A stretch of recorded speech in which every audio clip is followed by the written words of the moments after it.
Only on 7 News. These look like popular childhood favorites, but they are not. Yeah, they're products that have pot in them, and as Call 7 investigator Teresa Marchette is about to show us, for kids, it's hard to tell the difference. In fact, more than a dozen children treated already in Colorado this year for not being able to tell if it's pot or not. From candy to cookies to chocolates. When kids are faced with the treats they love, the ingredients don't matter. They're cookies. Candy. Tootsie Rolls. Cookies. These Denver kids between the ages of 4 and 9 have no idea there's pot in half these treats. The Call 7 investigators bought these edibles at a local dispensary. I smell it. Individually wrapped snickerdoodle cookies, chocolate Dixie rolls, and some gummy candies that came in a child-resistant bottle.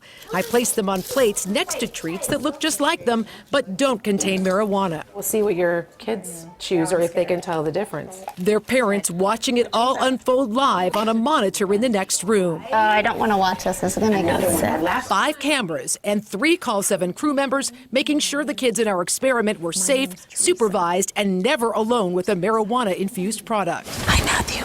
How old are you? 4. You're 4? My only rule during our interview, We can't touch these treats that we're going to look at. no touching anything on the plates. One of these cookies is just for grown-ups, but the other one is okay for kids. We wanted to see if they could tell the difference between what we refer to as grown-up treats and the ones that are safe for them to eat. Which one's that? Kid. Kid? And which one's that?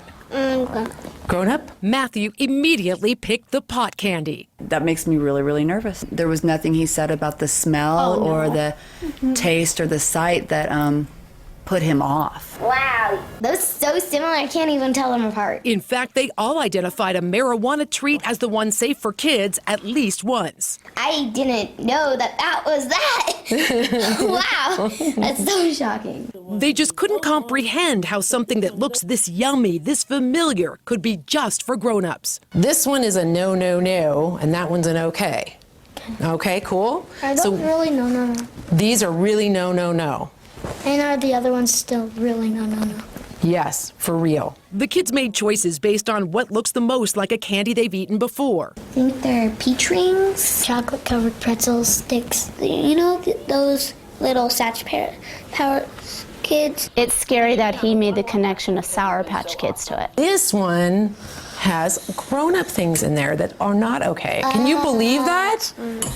No. When that didn't work, the kids all seemed to change their strategies. It's darker and that's lighter. They started differentiating the treats by size, color, or appearance. They look so big, like grown-ups. Grown-up because it's grown larger.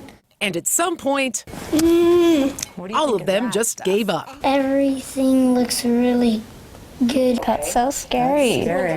No, I can't tell the difference. Dr. Carrie Franson says that needs to change. Nobody really knows what's in these products. She's an expert on the effects of THC and says doses in edibles vary widely. We do have to try to figure out how to keep them safe, and part of it is dispensing in appropriate products, but labeling them and trying to make them not appealing to these kids would be important. Only one of the kids, our 9-year-old Kaylee, found this tiny label on one of the cookies. I don't have my glass on. You have to help me. What's it say? MIP. Is it MIP or TH?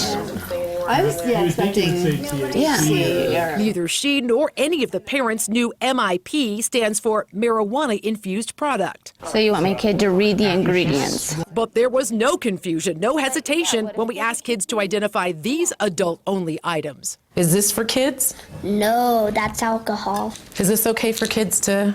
No. Why not? What is that?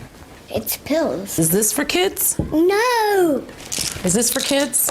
No, I could tell already because it's in a pill jar. After we finished and put the pot items safely away, That was nerve-wracking to watch them. the parents admitted our experiment confirmed their worst fears. now, how are parents even supposed to keep a watchful eye on their kid? Most of these parents tell me they voted in favor of legalizing pot, but say the issue of edibles isn't something they anticipated. I get if you don't want to inhale something through a smoke form that you want another way, but why does it have to look like so much like something that's enticing to kids? Make it clearly different. You're like really going out of your way to try to suggest that this is in any way different than alcohol. Mason Tvert helped lead the effort to pass Amendment 64 and says the law has made pot use safer.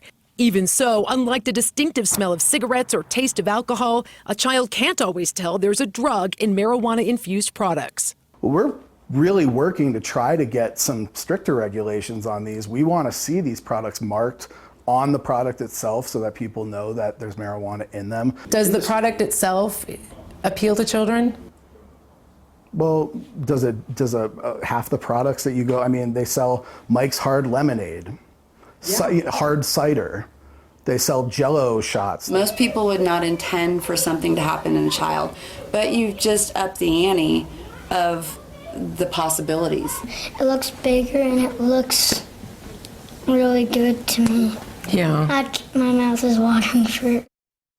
A bill going before our state Senate tomorrow morning might actually fix that. It's House Bill 1366. It would prevent anyone who sells marijuana from marketing it to anyone under 21. It would also require edibles to be shaped, stamped, colored, or marked with a symbol that states that it contains marijuana and is not for consumption by children. Legislators are going to have to move fast, though. This session ends Wednesday. I'm Call 7 investigator Teresa Marchetta.